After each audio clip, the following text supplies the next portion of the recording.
एक छोटे से शांत गांव में दो पक्के दोस्त रहते थे, आरव और मोहित। दोनों बचपन से साथ थे, साथ खेलते, साथ पढ़ते और हर खुशी गम बांटते थे।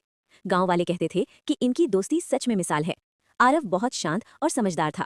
वो हर काम सोच समझ कर करता था। मोहित थोड़ा शरारती था, लेकिन उसका दिल बहुत साफ था। वो हंसी मजाक करता, सबको खुश रखता। एक दिन दोनों ने तय किया कि वे पास के जंगल में घूमने जाएंगे। सुबह का समय था, हल्की ठंडी हवा चल रही थी। दोनों हंसते बातें करते जंगल की ओर निकल पड़े। जंगल बहुत सुंदर था, ऊंचे ऊंचे पेड़, चहचहाती चिड़ियां और चारों तरफ हरियाली। चलते चलते वे जंगल के अंदर काफी दूर निकल गए। तभी अचानक झाड़ियों में जोर से सरसराहट हुई। दोनों रुक गए। उनकी धड़कन तेज हो गई। सामने एक बड़ा भालू खड़ा था। मोहित घबरा गया।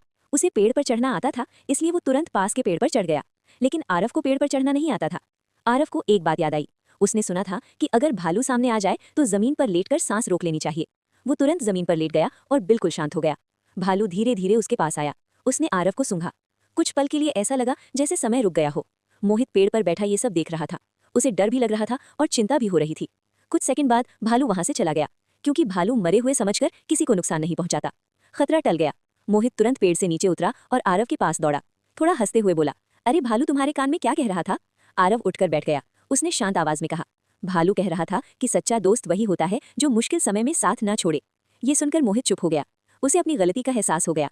उसने सर झुकाकर कहा, मुझे माफ कर दो दोस्त, मैं डर गया था, लेकिन अब मैं कभी तुम्हें अकेला नहीं छोड़ूंगा। आरव मुस्कुराया।